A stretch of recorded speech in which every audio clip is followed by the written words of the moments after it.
I'm Corbett Wall with USDA Livestock and Grain Market News, here with your weekly feeder and stocker cattle market report for the week ending June the 22nd, where we had yearling feeder cattle sell $2 to $4 lower, and mostly all in the auctions, hardly any direct trade because the board's been down so hard the last 2 weeks, and just really hard for the buyers and sellers to come together with the board down that hard. Steer and heifer calves selling $3 to $7 lower fully, and like we said last week, if you watched last week's market did not show all the pressure that came up towards the end of last week's market with the board down hard late in the week last week and selling fat cattle lower last week, and then the pressure just loomed even more this week, and we did see most of the full pressure shown this week, except for the cattle on feed report that come out Friday and the sharply lower fat cattle trade again on this Friday. So probably see some more pressure again early in the week next week. But most all of this pressure on these feeder cattle is coming from the dry conditions across the majority of the United States.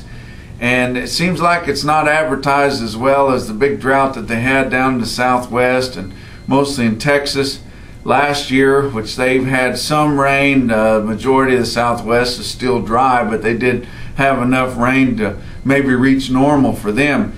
But the dry conditions are stretched out across a wide area, way out west and through the mountain states, coming all the way up into Wyoming and places like that. It's just terribly dry, having to sell cows off, similar to what Texas had to do.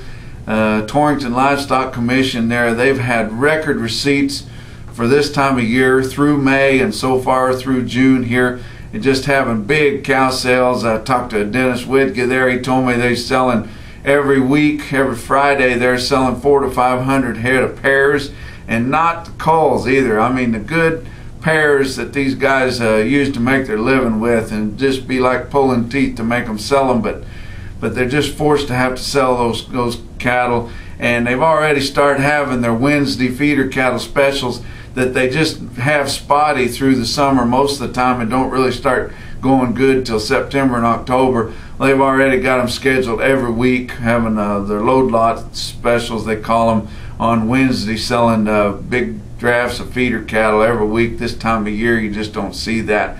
But it's dry all through that country, dry all through the Midwest. Now the western part of the Corn Belt has had some rains, got a pretty good rain middle of the week this week, all through Iowa down into Missouri. A lot of eastern Nebraska got it, and parts of northern Kansas where they do quite a bit of farming. Got 1 inch to 2 inches there, it helps. But this time of year in your Corn Belt, it takes over 1 inch of rain just to stay normal. So, getting a spotty inch here and there is not going to pull you out of a drought. And we just didn't have much snowfall over the winter, had a very dry spring, and in spotty dryness in the western Corn Belt, and the eastern Corn Belt is horrible dry. And that's really high concentrated farming in that part of the country.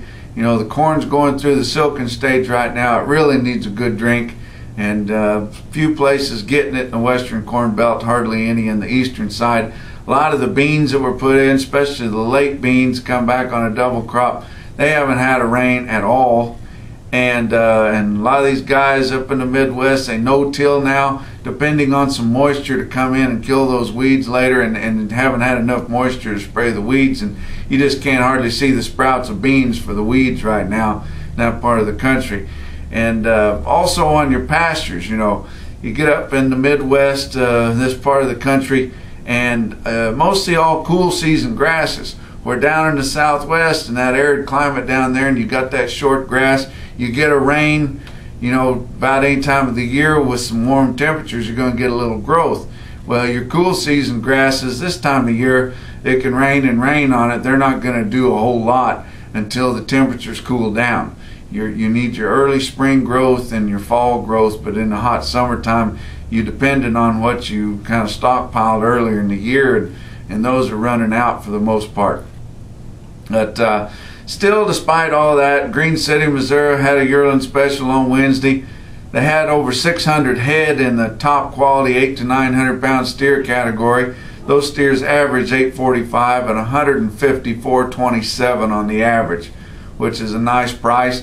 That wouldn't be far from steady right there, but we assumed that if it hadn't been so dry around that would have been a lot higher, like we thought early in the year that some of those crazy prices could be. Fat cattle sold $3 lower. You know, these feedlots have been dependent, you know, basically all spring and so far into the summer here on the basis off the board to kind of drag their feet out a little bit of the fire. But this week they had no basis. Board was absolutely $1.16 when they sold them at $1.16, and by the end of Friday it closed $1 higher than that, so they're negative $1 basis on the board. And another big thing that's lost all the leverage for feedlots is so much formulated sales.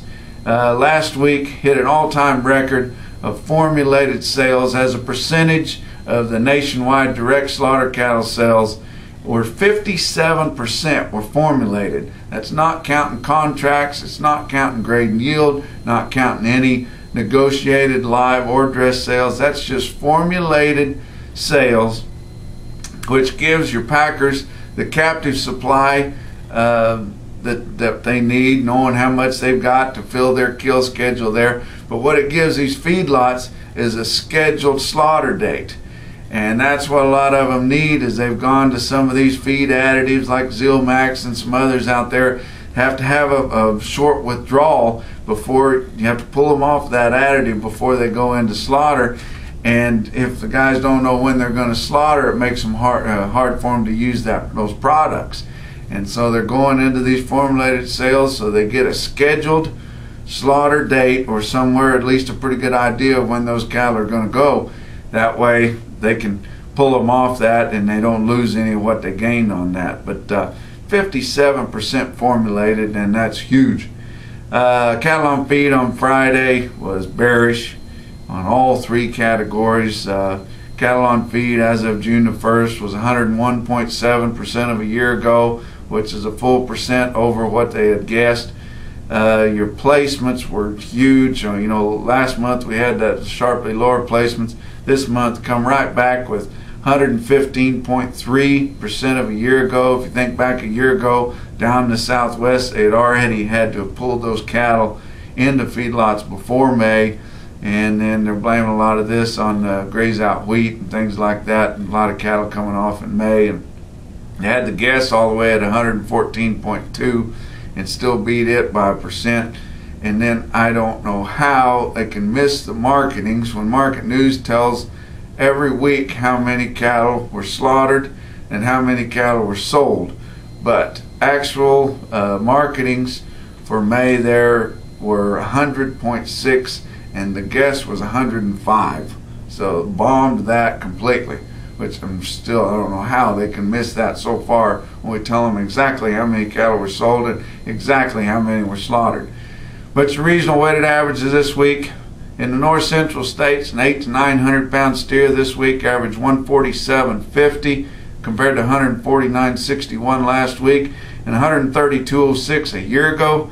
Down the south central states, a 7 to 800 pound steer cost you 149.65 compared to 154.41 last week and 133.14 a year ago. Down the southeast, a 5 to 600 pound steer cost you 158.72 compared to 164.10 last week and $131 even a year ago. That wraps up your markets for this week. Check out our website, marketnews.usda.gov, for more market information. From the Regional Market News Office in St. Joe, Missouri, we'll talk to you next week.